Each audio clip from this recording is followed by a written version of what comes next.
Bismillahirrahmanirrahim. Assalamualaikum warahmatullahi wabarakatuh. Puji syukur kehadiran Allah Subhanahu wa taala yang telah memberikan rahmat dan hidayahnya kepada kita semua, sehingga pada siang hari ini kita masih diberikan kesempatan untuk bertemu dalam seri webinar Guru Belajar Dirjen GTK untuk bersama-sama menimba ilmu dan sharing ilmu. Yang saya hormati Bapak-Bapak narasumber dan Bapak Ibu peserta seri webinar Guru Belajar yang berbahagia. Pada kesempatan kali ini, webinar kita akan membahas tema mengenai menjadi tenaga pendidik kreatif di era milenial. Dengan tujuannya untuk merancang proses belajar mengajar melalui luring, TV, radio, dan lain-lain. Sebelum kita mulai, izinkan saya menyampaikan tata tertib dalam webinar kali ini. Yang pertama, nanti masing-masing narasumber akan diberikan kesempatan untuk menyampaikan materi selama kurang lebih 30 menit. Setelah materi pertama disampaikan, narasumber pertama langsung dilanjutkan oleh narasumber kedua untuk menyampaikan materi kedua. Dan akan dilanjutkan sesi tanya jawab. Yang ketiga, peserta dimohon menonaktifkan mikrofon ketika masuk room dan selama VCon berlangsung. Kemudian peserta akan diberikan kesempatan bertanya kepada pemateri dengan cara mengajukan pertanyaan pada link Slido yang disediakan oleh panitia di chat room ya. Silakan Bapak Ibu peserta nanti dilihat itu link Slido-nya. Baik Bapak Ibu, untuk mempersingkat waktu, kita mulai acara webinar kita kali ini dengan dan sebagai narasumber pertama kami berikan kesempatan kepada Bapak Zul Ikram, SPD MPD, beliau selaku Kepala Dinas Pendidikan Riau, Mitra Tanoto Foundation. Nanti yang kemudian yang akan dilanjutkan lagi oleh narasumber kita yang kedua, Bapak Hendriawan Widiatmoko, MTI dari Pusat Data dan Informasi Kemendikbud. Waktu kami persilakan kepada Bapak-Bapak narasumber. Silakan Bapak Ikram.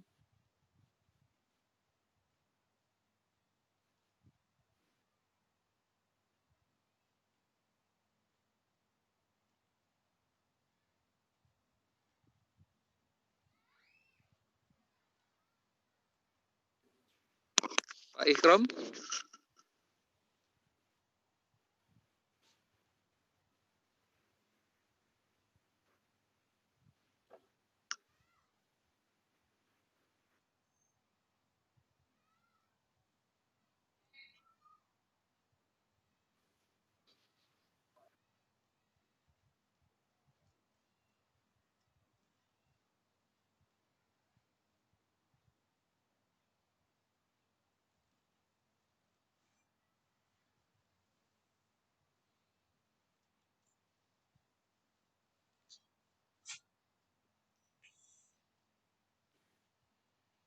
Baik, Pak Ikram, apakah mendengar suara saya Pak Ikram? Oh baik, kemungkinan karena ada gangguan teknis dengan jaringannya di tempat Pak Ikram, kita mungkin dirubah lagi jadwalnya. Untuk yang pertama sampaikan informasinya adalah dari Bapak Hendriawan Widiatmoko, Pak. Silakan Pak. Kita langsung ke pemateri kedua saja, nanti baru ditukar aja. Ya, terima kasih Pak. Ya. Suara saya terdengar dengan jelas ya? Terdengar Pak, ya. Silakan, Pak. Ya, mohon izin saya share paparan.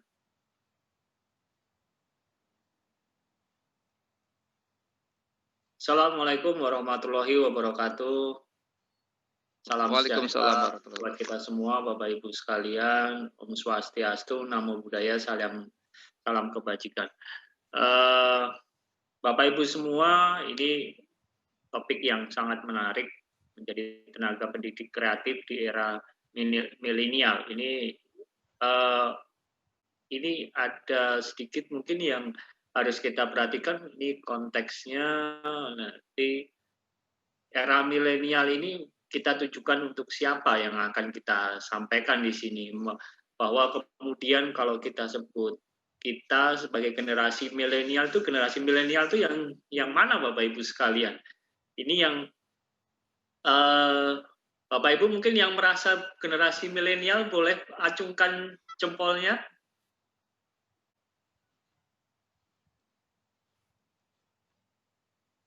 Boleh Bapak Ibu raise hand, acungkan, berikan reaction-nya.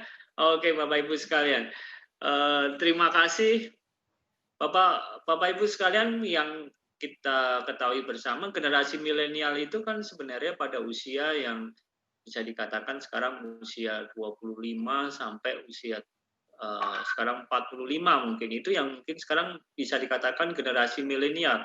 Kalau kita kemudian sebagai Bapak Ibu guru, sebagai pendidik ya Bapak Ibu sekalian, itu Bapak Ibu bukan mengajar generasi milenial sekarang ini, Bapak Ibu, tapi mengajar seorang generasi Y, ada bahkan yang generasi Z. Artinya Bapak Ibu mengajar dari jenjang SD yang usianya pasti sekitar 6 sampai 12, kemudian 12 sampai 18. Dan itu mereka bukan lagi generasi milenial, mereka sudah jauh di atas kita. Mereka lah yang punya dunia digital saat ini. Mereka yang disebut dengan digital native. Sementara yang kita merupakan digital immigrant. Dan Bapak Ibu sekalian, yang kita yang di usia 30, 40 gitu Pak. Inilah yang sebenarnya ada di generasi milenial Bapak Ibu sekalian. Nah, Bapak Ibu sekalian, ini kita lihat bahwa negara kita itu cukup sangat-sangat luas dengan jumlah 17.000 kepulauan dengan populasi 260 juta, ini terbesar keempat. Kemudian kalau melihat dari data jumlah siswa itu 59 juta siswa kurang lebih. Ini angka yang sangat-sangat besar, dan kalau dalam tanda kutip, kalau jokesnya, kalau kita bikin lomba apapun gitu yang kemudian voternya itu by dunia maya, itu kita pasti menang gitu Bapak Ibu sekalian. Dan karena memang kalau di data di seluruh dunia, kita termasuk bisa dikatakan sekarang nomor 2 di dunia. Bahkan pengguna Facebook, kita bisa dikatakan sekarang bisa mendekati pengguna nomor 1 di dunia.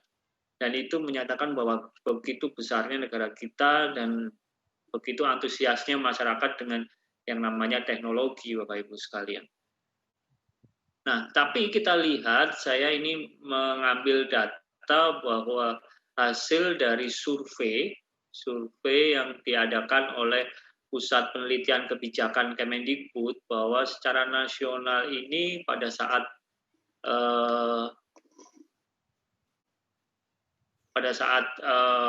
kemarin kondisi COVID itu ada sekitar kurang lebih ini hampir semuanya pengguna teknologi itu kendala terbesar adalah bukan pada listrik. Ini listrik dikatakan listriknya sudah cukup bagus, tetapi internet di beberapa tempat, terutama di daerah 3T, ini masih menjadi PR besar. Jadi dikatakan ini datanya 41,5% ini masih menjadi kendala, dan data dari Dapodik sendiri itu hampir 30.000 sekolah itu mengalami atau memiliki masalah dengan koneksi internet. Oleh karena itu solusi-solusi pembelajaran dengan model kemudian kombinasi atau blended yang menggabungkan antara teknologi, terutama internet, daring dengan pemanfaatan teknologi kondisinya luring, tatap muka secara langsung, ini akan menjadi sebuah solusi untuk pembelajaran yang memang ada keterbatasan tadi Bapak Ibu sekalian. Kemudian kenapa di survei ini juga melakukan assessment bahwa ternyata proses pembelajaran ini ada yang melaksanakan proses pembelajarannya, ada yang dilaksanakan di rumah, ada sebagian yang masih melaksanakan di sekolah. Dan ternyata bahwa alasan utama sebagian dari rumah dan sebagian di sekolah, ternyata yang 33,7% di tingkat nasional itu keseluruhan itu tidak ada jaringan internet yang memadai. sehingga harus dilaksanakan pembelajaran di sekolah gitu. Kemudian baru di daerah 3T 32,6% ini yang jaringan internet menjadi sebuah kendala. Kemudian dampak alasan-alasan lain lah yang mendasari itu semua. Nah, kemudian dari cara belajar kalau kita lihat dari cara belajar dari rumah selama masa pandemi ini, siswa lebih banyak mengerjakan soal-soal yang diberikan oleh Bapak Ibu guru, kemudian belajar dari buku teks. Dan di daerah 3T, Bapak Ibu sekalian, ini 93,2% ini lebih banyak mengerjakan soal dari hasil survei ini. Nah, ini sesuatu yang mengkhawatirkan juga bahwa akan kemudian apa yang selama ini dikhawatirkan, kemudian Bapak Ibu guru hanya lebih banyak memberikan soal, PR, tugas, ini ternyata terjadi gitu. Bahwa ternyata siswa-siswa kita lebih banyak cara belajarnya adalah mengerjakan soal.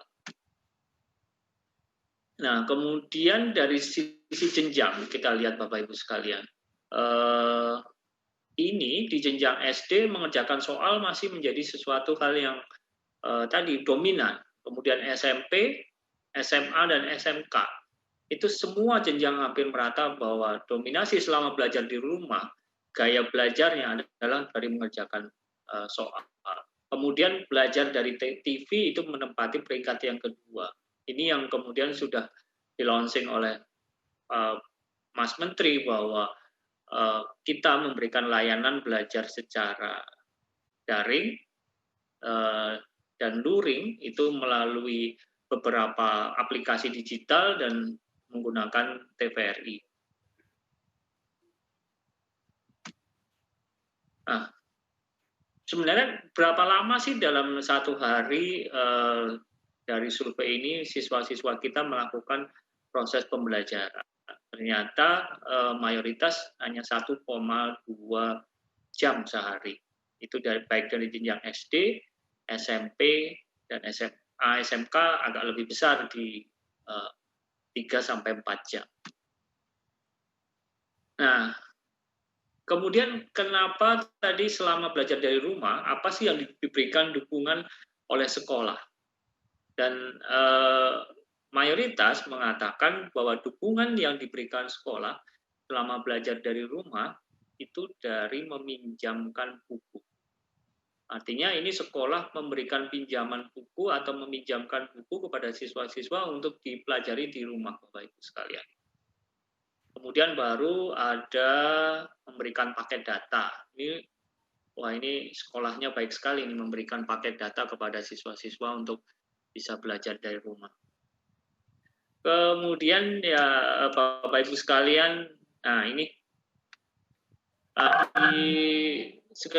sebagai informasi Bapak Ibu sekalian di Kemendikbud melalui Pusdatin sebenarnya saat ini sudah bekerja sama dengan Kominfo, Kementerian Komunikasi dan Informatika, itu telah memberikan koneksi internet ke sekolah-sekolah yang berada di daerah 3T. Seluruh koneksi diberikan gratis oleh Kominfo setelah melakukan assessment bahwa sekolah Bapak Ibu sekalian layak untuk diberikan akses internet gratis tersebut. Tapi memang ini mayoritas diprioritaskan untuk daerah yang sulit atau belum memiliki akses koneksi, misalnya menggunakan GSM, menggunakan sarana yang lain yang hanya bisa dijangkau menggunakan satelit. Ini kita berikan bantuan koneksinya. Nah, kita lihat dengan kondisi yang tadi bahwa survei, kemudian kondisi infrastruktur, ini selama pembelajaran dari rumah, ini telah terjadi pergeseran di dunia pendidikan nanti pada saat era new normal, Bapak Ibu sekalian. Jadi, kalau saya mengutip dari Ki Hajar Dewantoro bahwa setiap orang hakikatnya bisa menjadi guru dan setiap rumah bisa menjadi sekolah.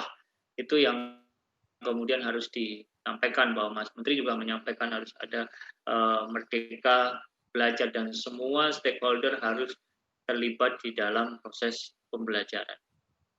Nah, sebelum masa pandemi ini peran teknologi itu hanya sebagai mungkin orang tidak menganggapnya bukan sesuatu yang penting, bahkan ada yang masih menganggap sebuah barang mewah yang tempatnya disimpan di dalam harus dirawat baik-baik.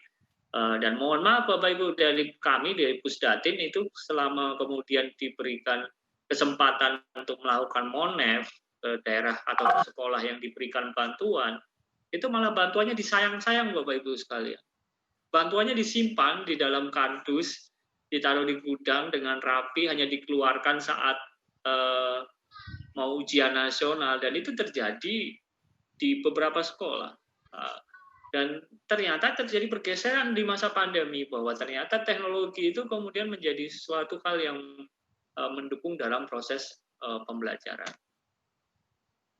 Nah, pada saat di masa sebelum pandemi ini, kalau kita lihat bersama Bapak Ibu sekalian, bahwa ruang belajar itu hanya ada di sekolah. Tetapi kemudian saat ada pandemi, semua tempat adalah ruang belajar. Kalau Ki Hajar Dewantara mengatakan ya semua orang bisa menjadi guru dan semua bisa menjadi sekolah. Itulah yang terjadi pergeseran pada ruang belajar yang terjadi saat pandemi Bapak Ibu sekalian.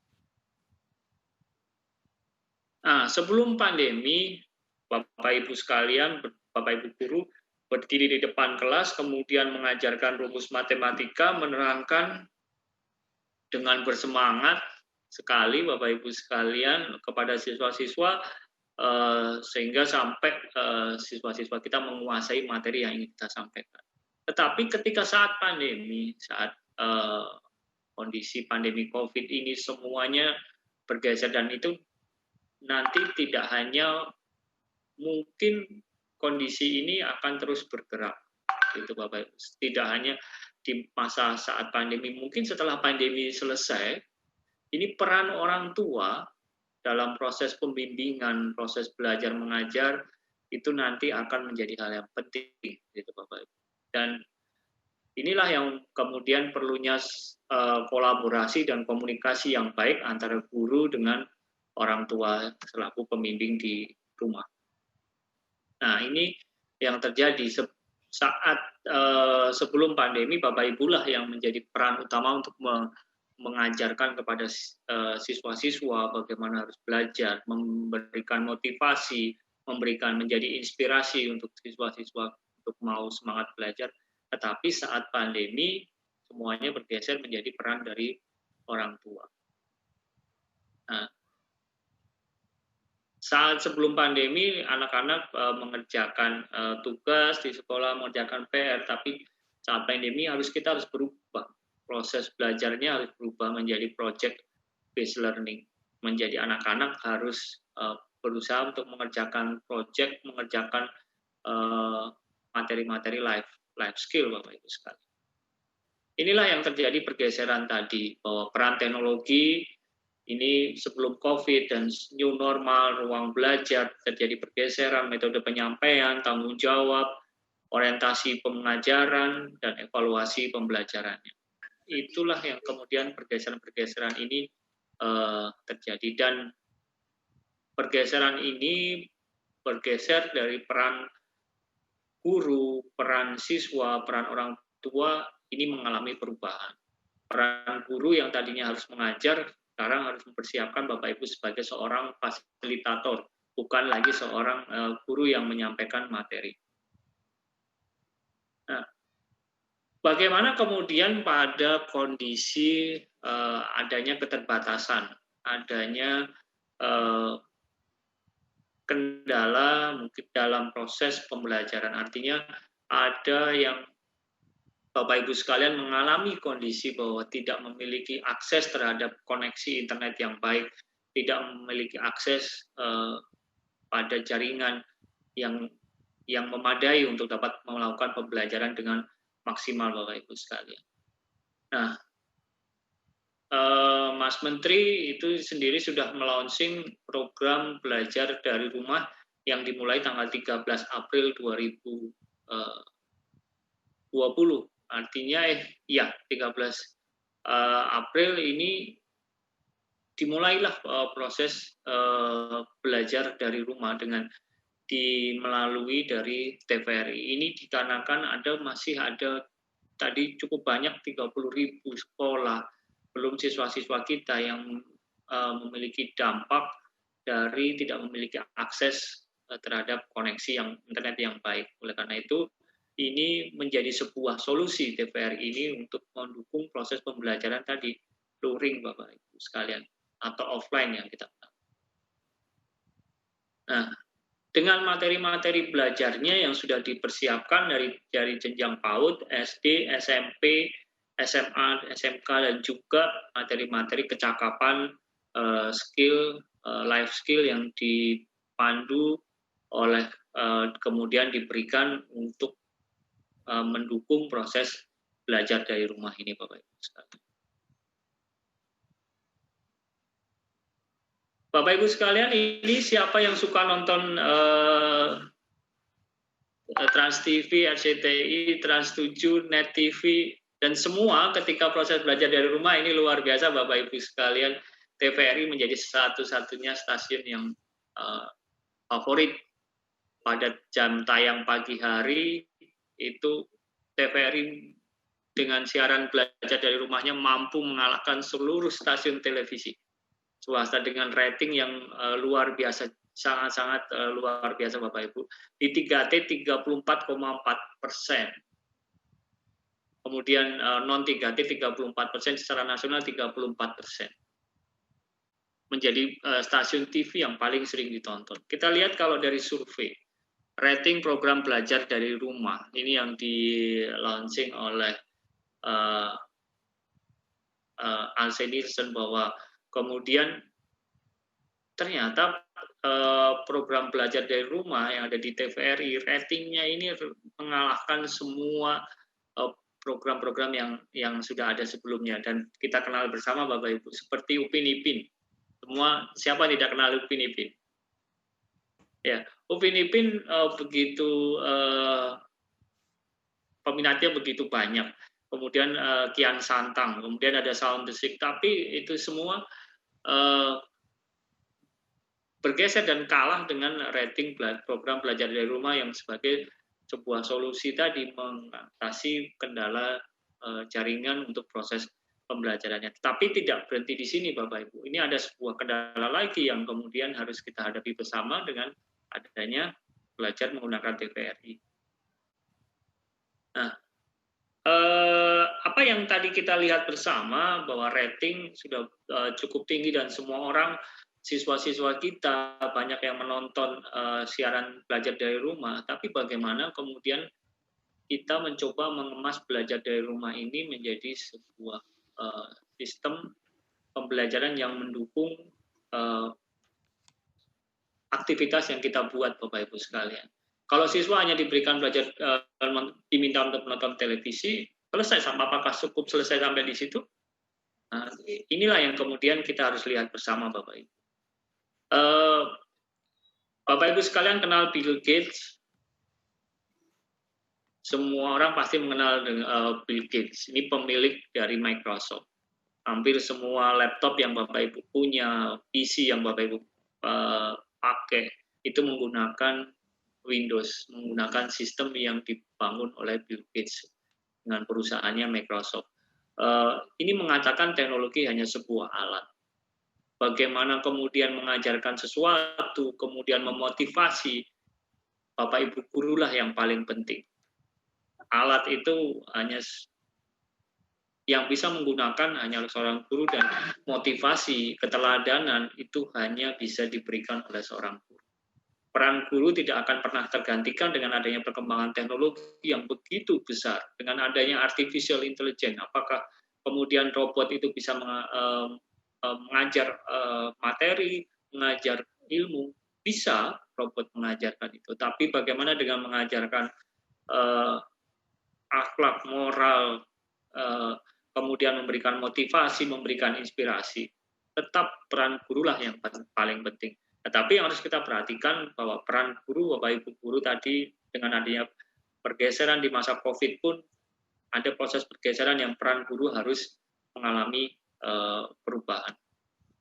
Saya agak lebih cepat bahwa di Pusdatin sendiri untuk selama masa COVID maupun sebelumnya kami memiliki produk-produk yang mendukung proses pembelajaran baik secara daring maupun secara luring. Itu mulai dari rumah belajar, televisi edukasi, suara edukasi, radio edukasi, dan M-edukasi. Kita lihat Bapak Ibu, apa sih yang kemudian kita lakukan dengan produk-produk Pusdatin? Apakah semua produk itu tadi dilakukan hanya diberikan secara daring? Tidak. Rumah belajar kita sajikan secara offline.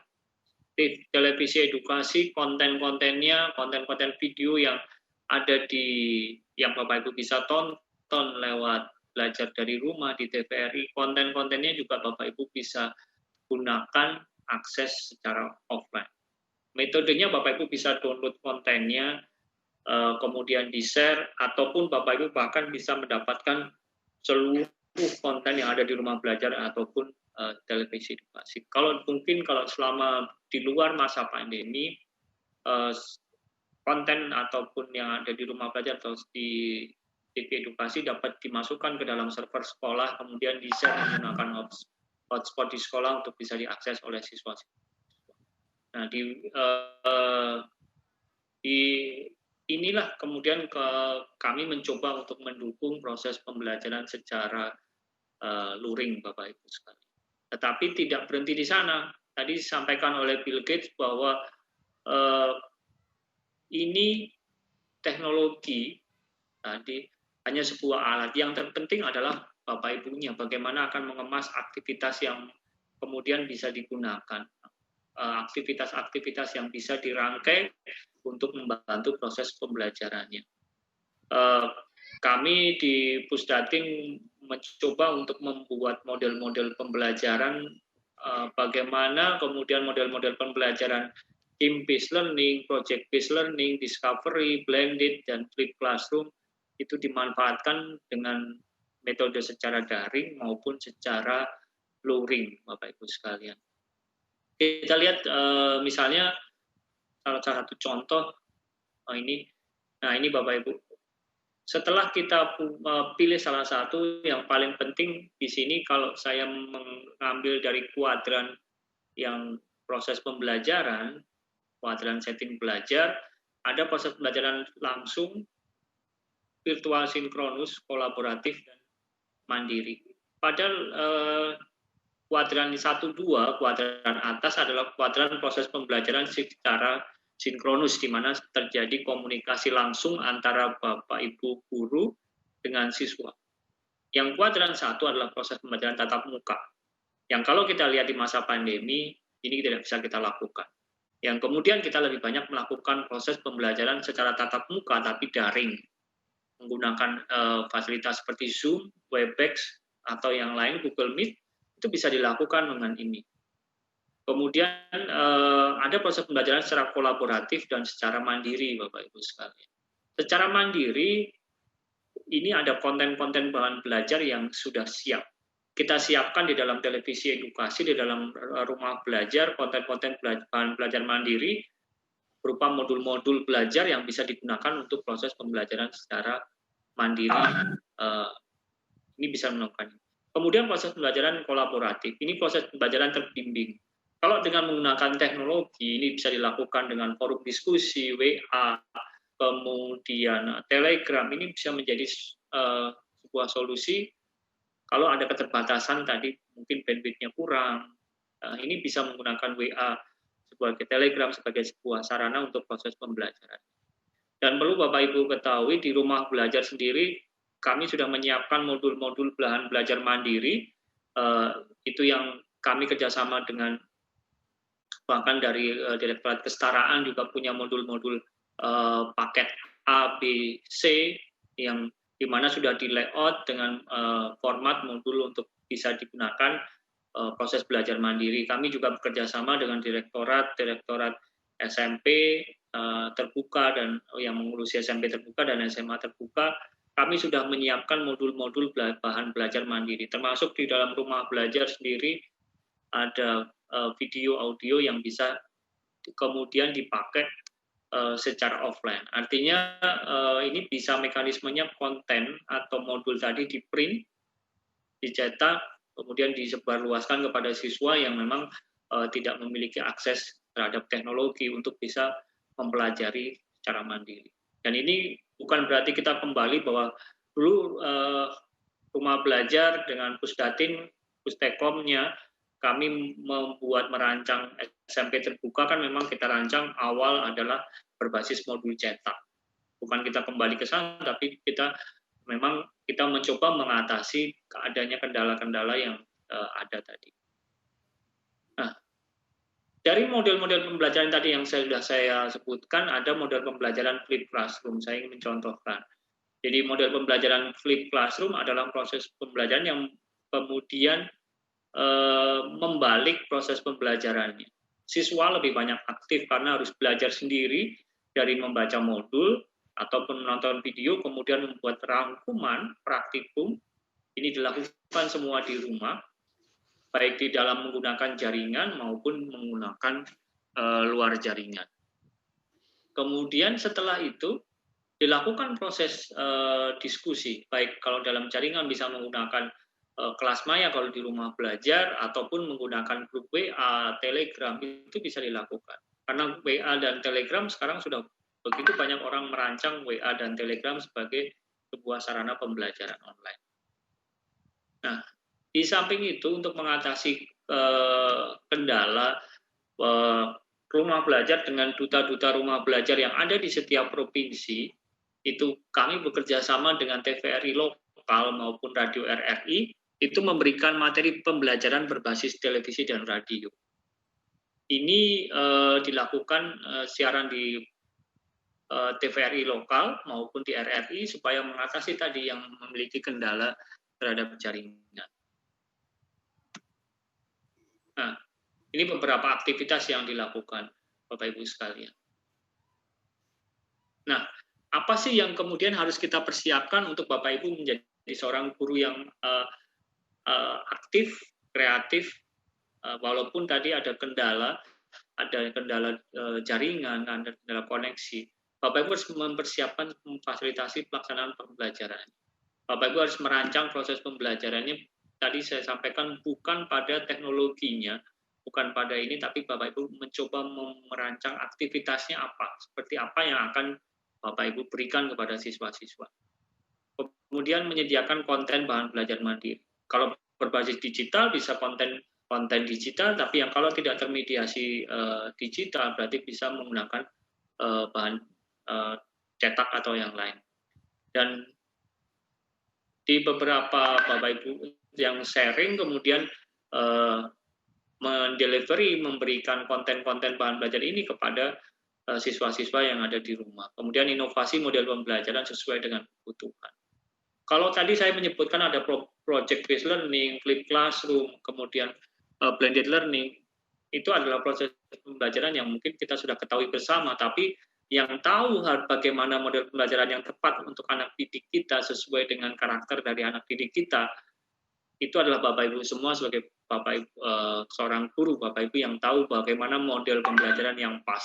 Tidak harus model pembelajaran tadi yang saya sebutkan, tapi Bapak Ibu bisa mengkreasikan model pembelajaran sendiri. Kemudian lengkapi proses pembelajaran dengan kecakapan hidup dari rumah. Itulah yang kemudian kita bisa mencoba untuk membuat mencetak pribadi mandiri sekaligus sosial dan kontribusi. Kiranya itu yang bisa saya sampaikan, Bapak Ibu semua materi dan bahan belajar yang ada, Bapak Ibu bisa unduh, ya ada di rumah belajar. Terima kasih. Ini sedikit quote bahwa kita harus tetap bersemangat walaupun dengan kendala apapun yang ada. Saya yakin Bapak Ibu semua adalah guru-guru kreatif dan inovatif yang siap mengatasi segala permasalahan. Saya akhiri, wabillahi taufiq wal hidayah. Assalamualaikum warahmatullahi wabarakatuh. Waalaikumsalam warahmatullahi wabarakatuh. Terima kasih Bapak Hendriawan.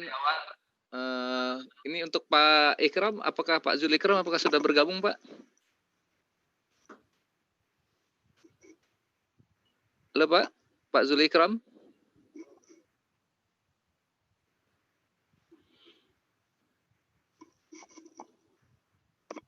Bagaimana Mas Chandra? Pak Zulikram udah bisa bergabung belum?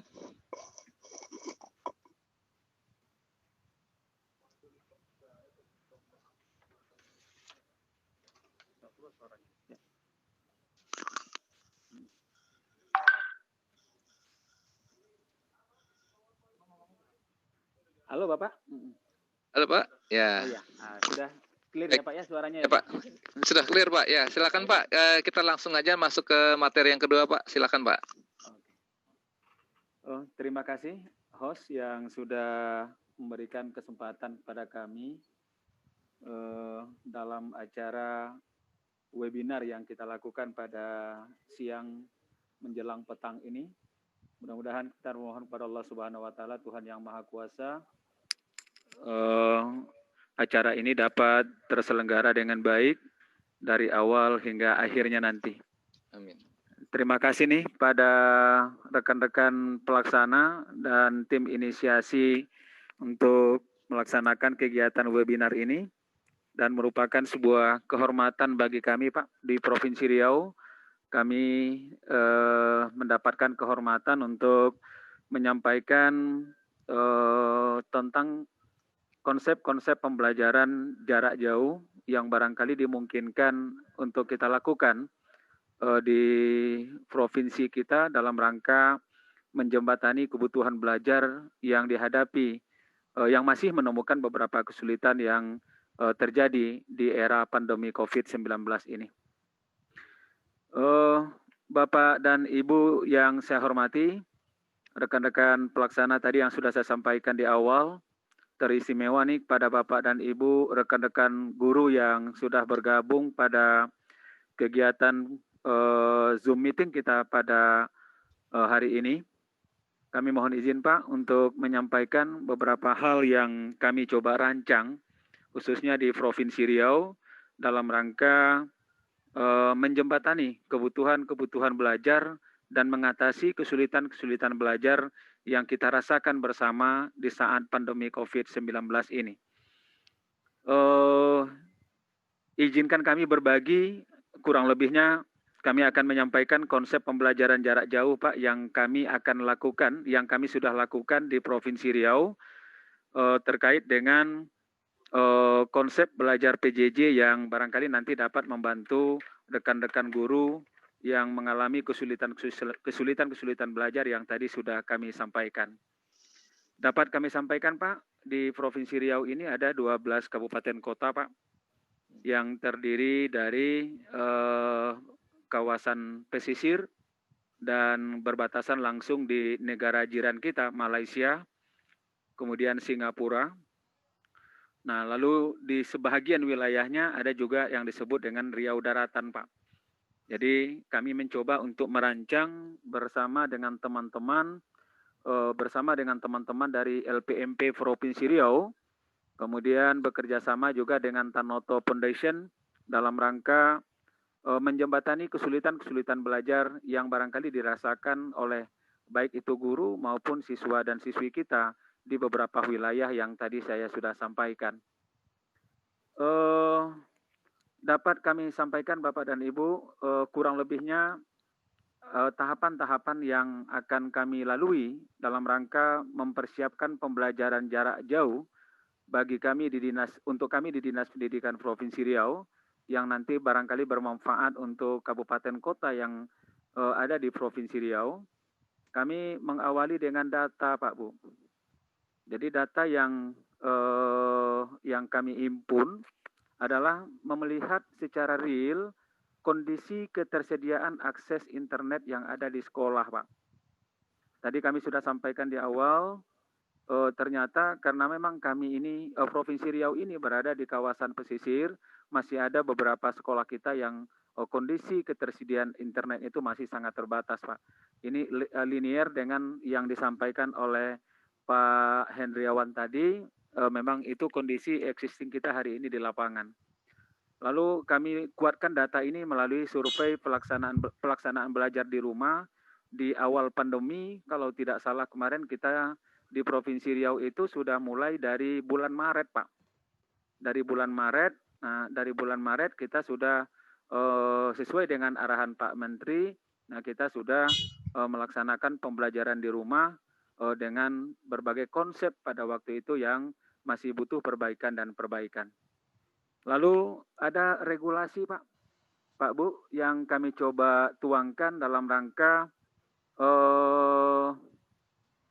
percepatan pembelajaran. Nah, regulasi ini ada yang kita diturunkan dari tingkat nasional, termasuk juga kebijakan yang kami lakukan di daerah Pak. Dalam rangka mensiasati kesenjangan pembelajaran yang masih kami anggap butuh sentuhan bersama, sehingga regulasi ini menjadi payung hukum bagi kami untuk melaksanakan kegiatan pembelajaran yang barangkali kami rancang pada saat ini.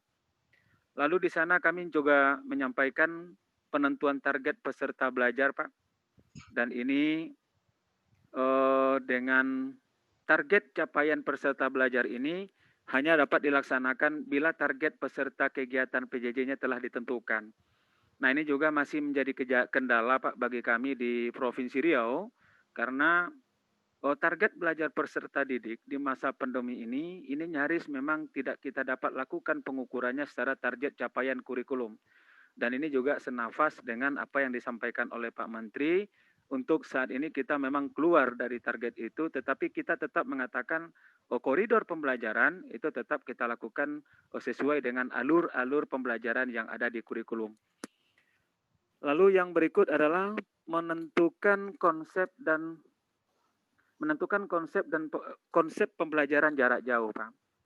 Jadi konsep pembelajaran jarak jauh ini kita kembangkan melalui konsep dan tujuan pembelajaran untuk mengetahui hasil akhir dari PJJ yang ingin dicapai. Ini pentahapannya sebenarnya, Bapak. Ini pentahapan yang barangkali nanti akan kami laksanakan untuk melaksanakan untuk melaksanakan pembelajaran di masa pandemi COVID-19 ini. Lalu kami juga di Dinas Pendidikan membentuk tim pelaksana dan yang berfungsi nanti untuk mengorganisasikan kegiatan yang kita akan lakukan di setiap jenjang pendidikan.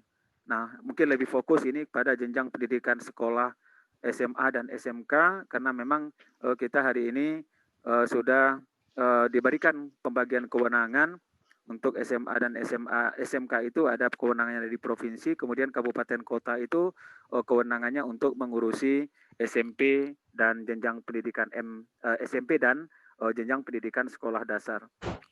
Lalu kami juga merancang Pak untuk merancang sistem monitoring dan evaluasi dari program yang insya Allah akan kami wujudkan dalam waktu dekat ini.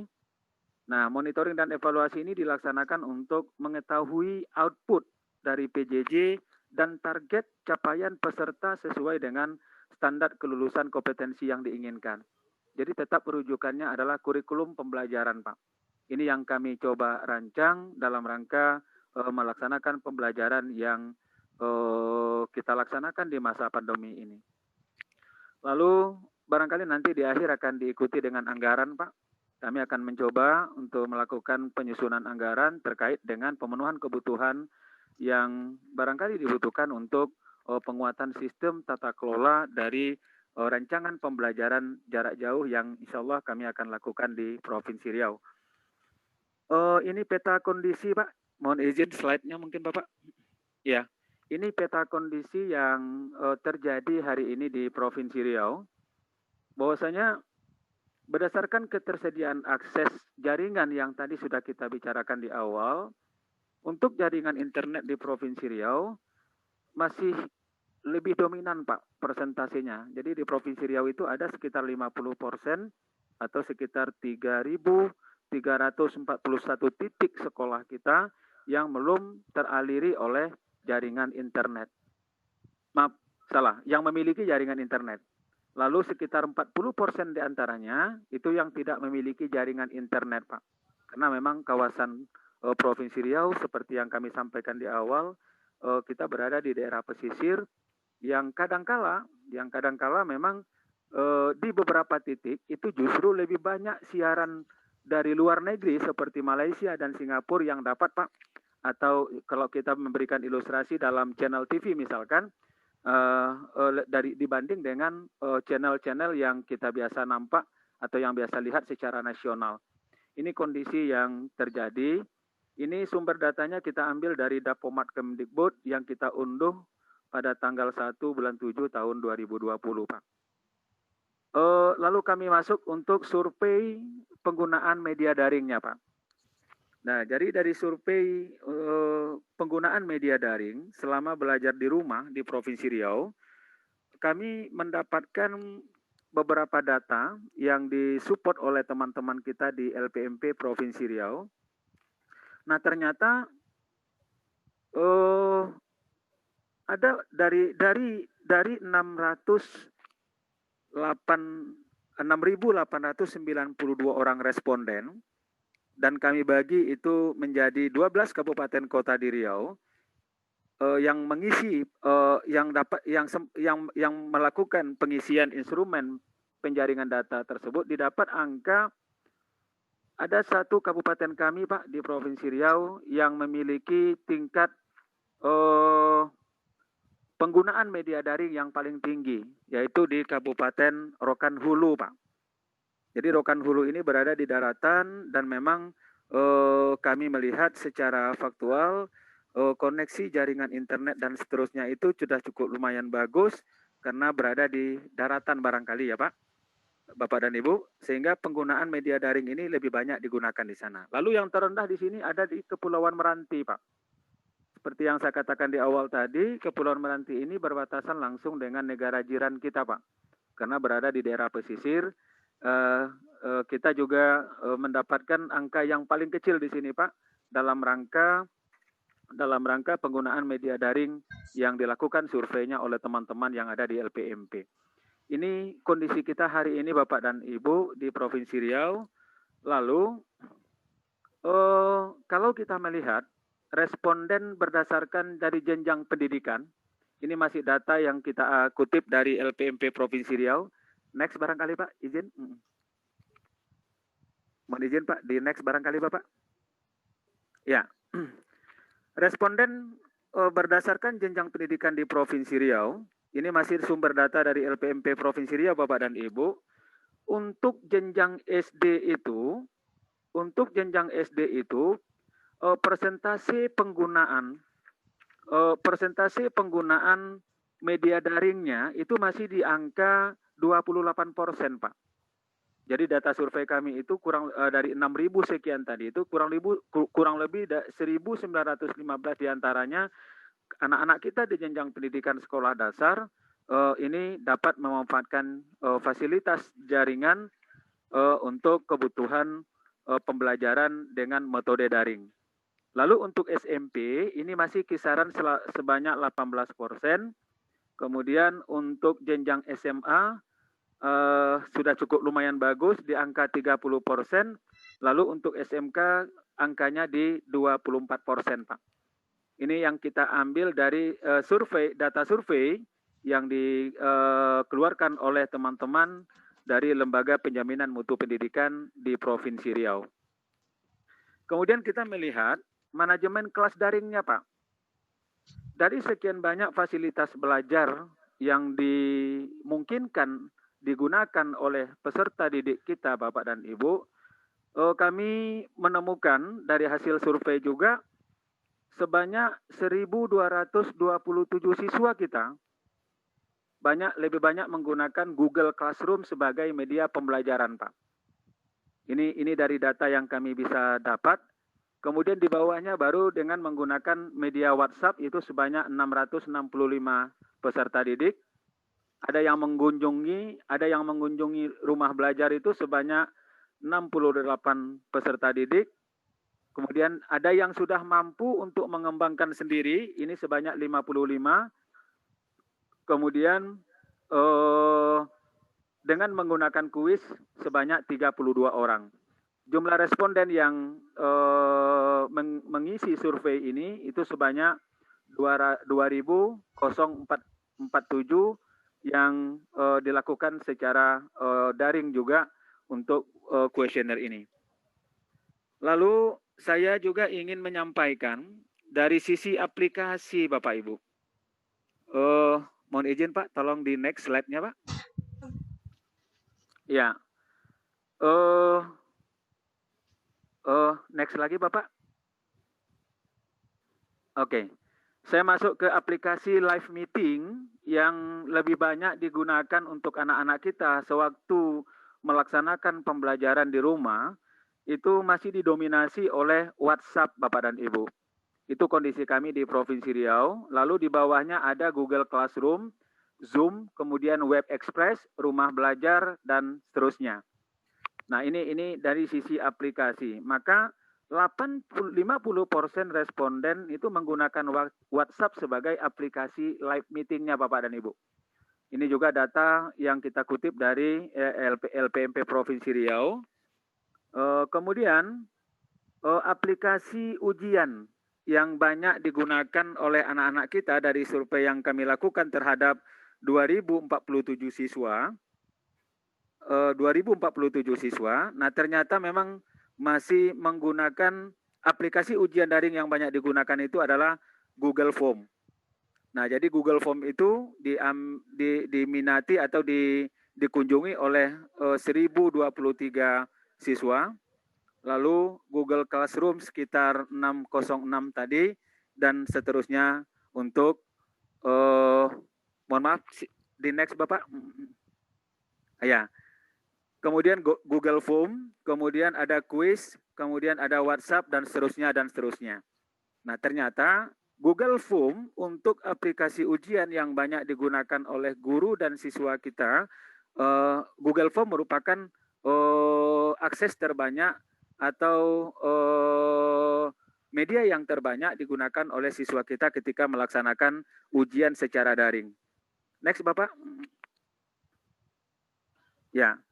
Lalu kita melihat dari aplikasi yang ingin dipelajari oleh peserta didik kita dan dalam rangka pelaksanaan pembelajaran di rumah. Ini khusus untuk jenjang SMA Bapak dan Ibu yang saya sampaikan tadi. Ternyata Google Classroom ini masih mendominasi Pak. Memang angkanya tidak terlalu banyak, masih kisaran antara 987 Pak. Baru yang mengunjungi rumah belajar dan menjadikannya sebagai aplikasi yang ingin dipelajari itu sekitar 479 siswa. Termasuk juga untuk aplikasi-aplikasi yang lain yang banyak digunakan dalam pembelajaran dalam masa pandemi ini. Dari data dan kondisi di atas Bapak dan Ibu, kami mensiasati dengan teman-teman baik itu di LPMP Provinsi Riau, termasuk juga disupport oleh Tanoto Foundation yang ada di Provinsi Riau. Kami berpendapat, kami beranggapan bahwa masih sangat dibutuhkan metode-metode pembelajaran yang terukur dalam rangka pencapaian target hasil belajar ketika kita belajar, siswa kita belajar dalam musim pandemi ini Bapak dan Ibu. Maka kami punya inisiatif, punya keinginan baik untuk melaksanakan rancangan pembelajaran jarak jauh ya di Provinsi Riau yang nantinya mudah-mudahan nanti dapat diakses oleh teman-teman kita di setiap wilayah dengan letak dan geografis yang sangat bervariasi. Maka dapat kami simpulkan pola pembelajaran luring, pola pelajaran luring ini masih mendominasi, luring ini masih mendominasi Pak, masih mendominasi.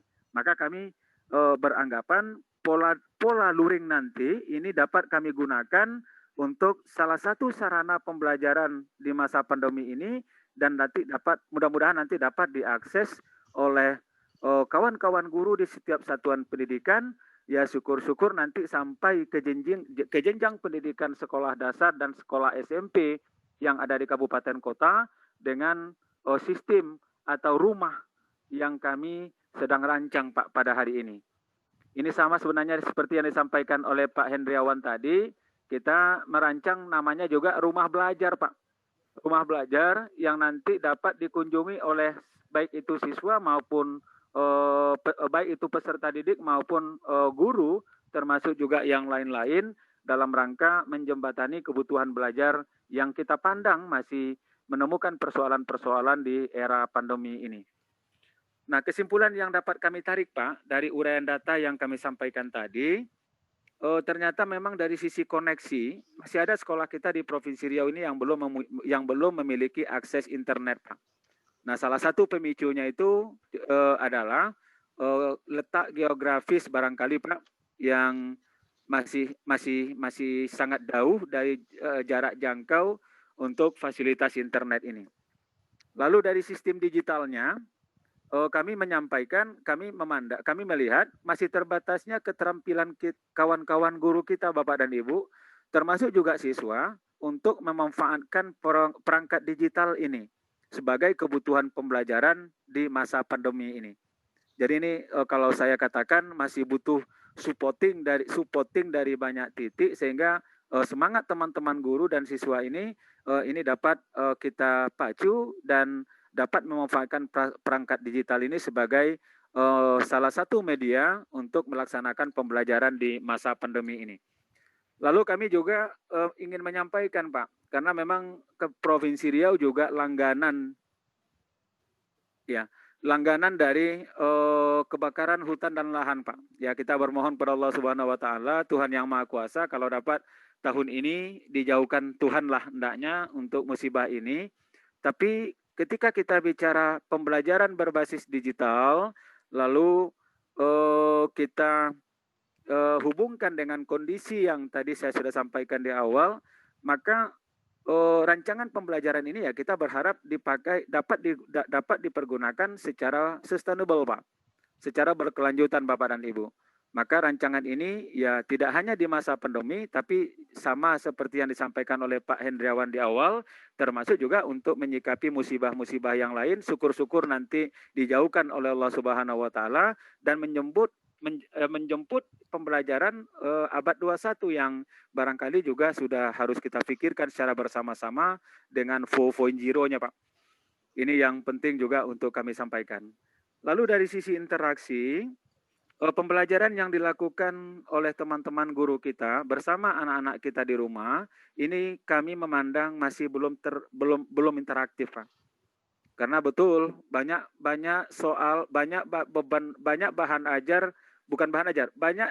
materi-materi pembelajaran yang diunggah atau yang disampaikan oleh guru-guru kita kepada anak-anak itu masih berbasis soal, Pak. Itu kami sepakat karena kondisi itu juga kami rasakan secara umum di Provinsi Riau juga terjadi dengan kondisi seperti itu.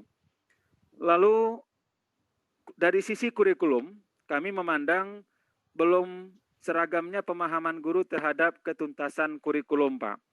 Memang secara nasional kita tidak ada target capaian kurikulum yang dituntut di masa pandemi ini, tapi kami tetap berpedoman bagaimana kurikulum itu dijadikan rambu-rambu sebagai alur pembelajaran sehingga pembelajaran itu juga dapat dilakukan pengukurannya. Kemudian dari sisi waktu, nah untuk pemanfaatan media-media yang tadi banyak digunakan oleh baik guru maupun siswa peserta didik kita di rumah, belajar di rumah, ini juga masih bervariasi, Bapak dan Ibu. Karena waktu ini kadang-kadang kurang konsisten, bahkan banyak kegiatan-kegiatan yang terjadi pemoloran, Pak Bu.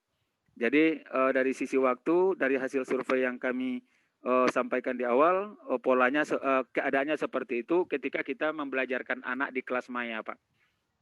Kemudian dari sisi fasilitas, dan kita meyakini ada keterbatasan untuk fasilitas pendukung yang ada di sekolah dalam rangka menunjang proses pembelajaran yang kita inginkan. Next, Bapak. Next, Pak. Ya. Ini regulasi, Pak, yang kita pakai, yang kita gunakan untuk mendukung pembelajaran jarak jauh yang kita rancang, mulai dari regulasi pusat termasuk juga surat edaran yang dikeluarkan oleh kepala daerah, termasuk juga regulasi yang barangkali sudah sama-sama kita ketahui dalam pemanfaatan dana BOS untuk penguatan pelaksanaan pembelajaran pada pandemi COVID-19 ini. Next, Pak. Next, Pak. Nah, ini salah satu bentuk, Pak, pembelajaran luring yang kami lakukan. Nah, kebetulan ini sampelnya kita ambil dari salah satu SMA yaitu SMA Negeri 3 Mandau. Jadi mulai dari tahapan persiapan, lalu dilanjutkan oleh kunjungan guru berkunjung ke rumah peserta didik kita, ya tetap dengan mengedepankan protokol kesehatan, Pak. Lalu kita dampingi, dilakukan pendampingan pada anak kita selaku peserta didik, kemudian dilakukan pemantauan secara berkala. Maka dalam proses pembelajaran yang kami lakukan, lakukan saat ini salah satu bentuk praktik-praktik baik, Pak, yang barangkali nanti dapat kami kami masukkan di fasilitas pembelajaran luring yang kami sebut dengan rumah belajar yang kami rancang saat ini, Pak. Ini salah satu bentuk, Pak, yang dapat kami lakukan sehingga dalam rangka penentuan target sasaran, izin Pak, di next Pak. Next Bapak, ya.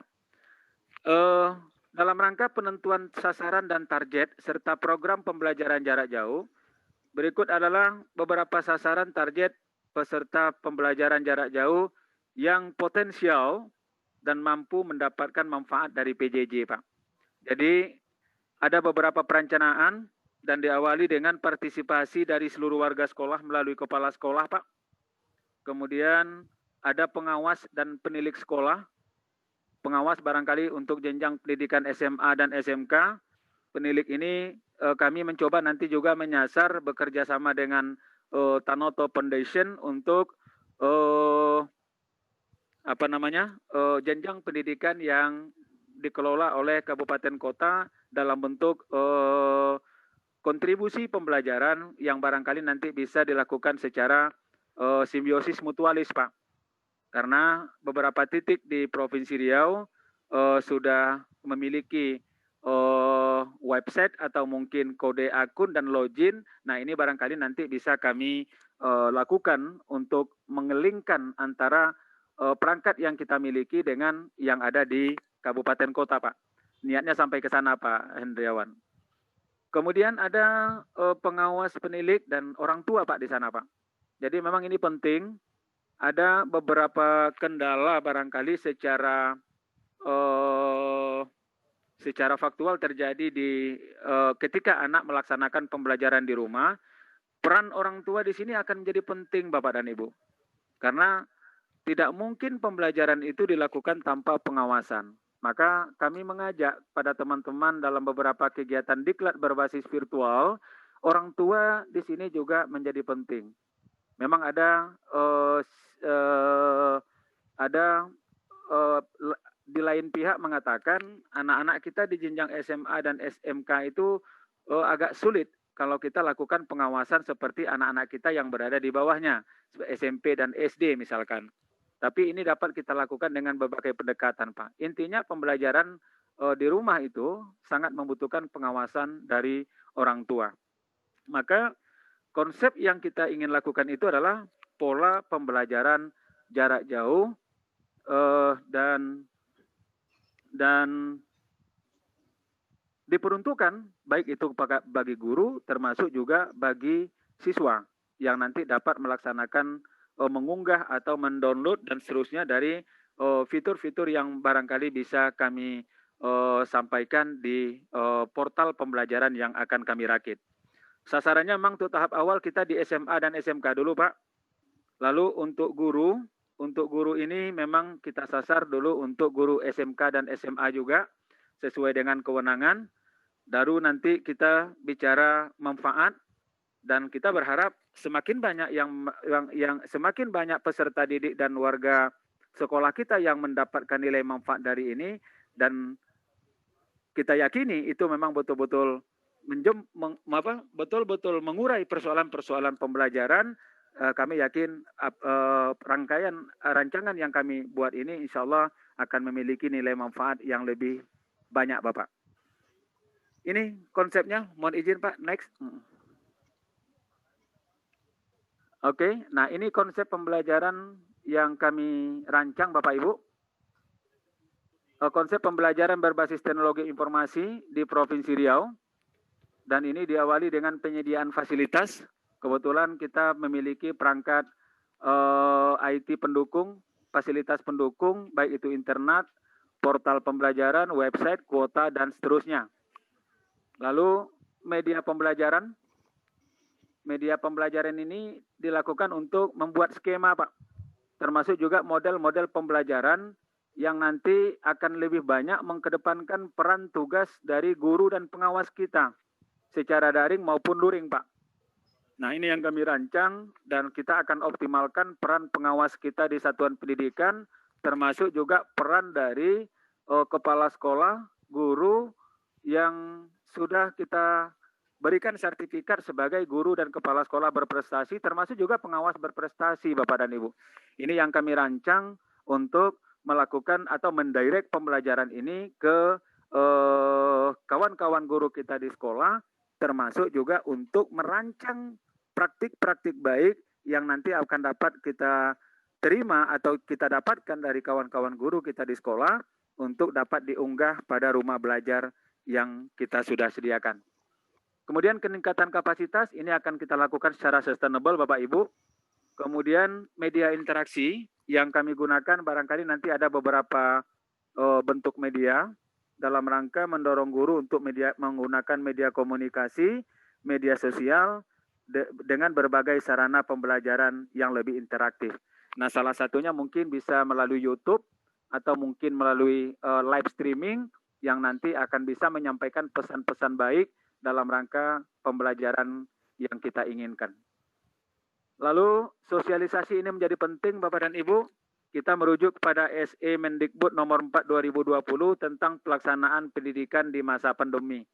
Nah, ini akan kami jadikan dasar kami Pak untuk melakukan pembelajaran yang nanti insya Allah akan bermanfaat untuk rekan-rekan majelis guru mudah-mudahan di 12 kabupaten kota yang ada di Provinsi Riau.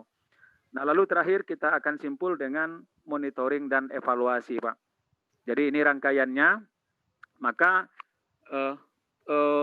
kurang lebih peta konsepnya, izin Bapak, next Pak. Nah, dari uraian tadi Bapak dan Ibu, mohon izin, next Pak. Next Bapak. Ya. Ini peta konsep PJJ yang kita rancang, Pak. Jadi, dari portal pembelajaran yang akan kami rakit, konsentrasinya memang kita di penguatan kegiatan belajar, ya, belajar dan mengajar. Kemudian kita juga nanti akan masuk ke penerapan manajemen, karena sekolah juga harus berjalan sesuai dengan konsep MBS yang kita miliki. Di sana ada jenjang pendidikan Pak, mulai dari PAUD, TK, SD, MI, dan seterusnya sampai ke jenjang SMA dan SMK. Lalu di sana ada manajemen sekolah, pembelajaran, kemudian peran serta masyarakat, PSM, dan menguatkan budaya literasi Pak. Mudah-mudahan konten-konten ini nanti bisa menjadi penguatan bagi kami untuk memperkaya isi konten yang akan kami sampaikan pada kawan-kawan guru yang ada di Provinsi Riau. Untuk kegiatan pelaksanaan kegiatan belajar mengajar Bapak dan Ibu, kita tetap mengedepankan di samping belajar bersama guru, kemudian belajar bersama orang tua, termasuk juga belajar mandiri, ini masih menjadi penting Pak untuk kita sampaikan kepada guru dan peserta didik kita. Pendekatan ini bisa dilakukan dengan pola daring yang sudah dilakukan, atau mungkin dengan mengedepankan, mengoptimalkan pola luring yang barangkali untuk daerah-daerah yang kami sampaikan di awal tadi, atau mungkin kombinasi dari pola-pola pembelajaran yang kita sebut dengan blended learning. Nah, ini pendekatan kita Bapak dan Ibu untuk melaksanakan pembelajaran jarak jauh dengan peta konsep yang kami inginkan. Lalu konsep pembelajaran ini siklusnya juga tidak terlalu banyak Bapak Ibu. Mulai dari rancangan pembelajaran, kemudian kunjungan guru yang dilakukan seperti pada praktik-praktik baik yang kami sudah sampaikan di slide sebelumnya. Lalu di sana ada pemantauan, kemudian ada pembagian tugas secara berkala. Nah, ini nanti Pak akan kami pasangkan pada portal yang kami tadi sudah sampaikan. Mudah-mudahan niat baik ini menjadi sebuah kenyataan dan dapat bermanfaat untuk mengantisipasi atau mengatasi kesulitan-kesulitan belajar yang kita rasakan pada saat ini di masa pandemi. Lalu di sini ada beberapa rekomendasi Pak terkait dengan pembelajaran luring yang kami coba rakit dengan teman-teman di Provinsi Riau. Pertama kami ingin, tapi ini sekaligus rekomendasi untuk teman-teman di Kemendikbud, kami ingin mencoba melakukan penyederhanaan untuk mata pelajaran Pak. Karena kalau di jenjang SMA itu contohnya itu ada 16 mata pelajaran Pak. Barangkali untuk mata pelajaran serumpun nantinya, ini barangkali bisa dipadu-padankan dengan kombinasi-kombinasi yang tepat sehingga beban belajar anak-anak kita juga bisa kita kurangi. Nah tentunya dengan target hasil yang paling tidak hasilnya juga sesuai dengan yang kita inginkan. Lalu kami juga akan melakukan pemantauan pengawas dan kepala sekolah kepada guru selama proses pembelajaran. Dan ini nanti berkemungkinan ini akan terjadi secara daring, Pak. Kemudian perubahan regulasi dan sistem penjaminan mutu pendidikan pada masa pandemi. Next, Pak. Ini slide yang ya. Next, Pak. Next, Pak. Next, Bapak. Next, Pak. Oke. Ini pembentukan tim pelaksananya, Pak. Pembentukan tim pelaksana dan pengorganisasian kegiatan. Nah, kita berharap selaku penasihatnya nanti langsung gubernur sebagai kepala daerah, Pak. Kemudian penanggung jawabnya di Dinas Pendidikan. Kemudian wakil penanggung jawabnya nanti kita minta ke sekretaris dinas dan unsur-unsur tertentu lainnya. Dalam hal ini LPMP, kemudian ada koordinator bidang SMA, bidang SMK, dan koordinator IT yang akan membantu memfasilitasi kebutuhan kami, kebutuhan kita di Provinsi Riau untuk melaksanakan percepatan pembelajaran yang akan kita rakit ini Bapak dan Ibu. Kemudian ketua konten, baik itu di SMA maupun di SMK, kemudian ketua konten di MKKS, termasuk juga ada admin dan operator yang akan mengendalikan sistem pembelajaran yang sedang kita rancang. Baru nanti di bawahnya ada pengisian konten dengan prioritas. Kita untuk tahap awal ini mungkin akan menyasar di seluruh tingkatan Pak Bu, baik itu di SMA termasuk juga di SMK. Nah ini kira-kira sekilas tentang tim yang akan melaksanakan kegiatan dalam bentuk atau pola pembelajaran yang kami rancang. Next Bapak. Next Pak. Ya. Ini sistem monitoring dan evaluasinya Bapak dan Ibu. Jadi monitoring dan evaluasi untuk mendapatkan data-data dalam pelaksanaan program PJJ ini ya dengan harapan berguna dalam rangka penyusunan program kegiatan dan pengambilan keputusan Pak. Dan kita berharap pendekatan yang kita lakukan ini juga ada pengukurannya, ada monitoring dan evaluasinya dan seterusnya. Nah, ini kurang lebih model kerangka monitoring program pembelajaran PJJ yang kami rancang, Bapak dan Ibu. Satu, mengembangkan portal, Pak. Nah, mengembangkan portal ini kita serahkan nanti kepada tim IT kita sesuai dengan keahlian dan kompetensi yang dimilikinya. Lalu menyediakan konten. Nah, ini juga kita berharap nanti peran serta dari kawan-kawan kita baik itu guru, termasuk juga orang tua dari siswa kita yang memiliki praktik-praktik baik pembelajaran dalam rangka sebagai pelaku pendidikan dalam rangka mengisi konten yang akan kita buat Bapak Ibu. Ya tentu dengan dokumen-dokumen pembelajaran yang terukur. Nah ini akan terjadi monitoringnya mungkin dalam kita rancang secara mingguan, kemudian pelaksanaan dan evaluasinya bisa berlangsung secara bulanan.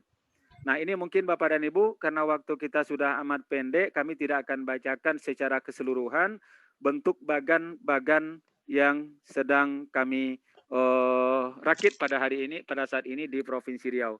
Ini keadaan monitoring dan evaluasinya Bapak Ibu, monitoring penggunaan websitenya Bapak Ibu, nah ini nanti akan dikendalikan oleh teman-teman kita di bagian IT, mulai dari menyediakan konten pembelajaran, kemudian sebagai media untuk berbagai praktik-praktik baik, termasuk juga untuk peningkatan kreativitas dan inovasi pelaku pendidikan.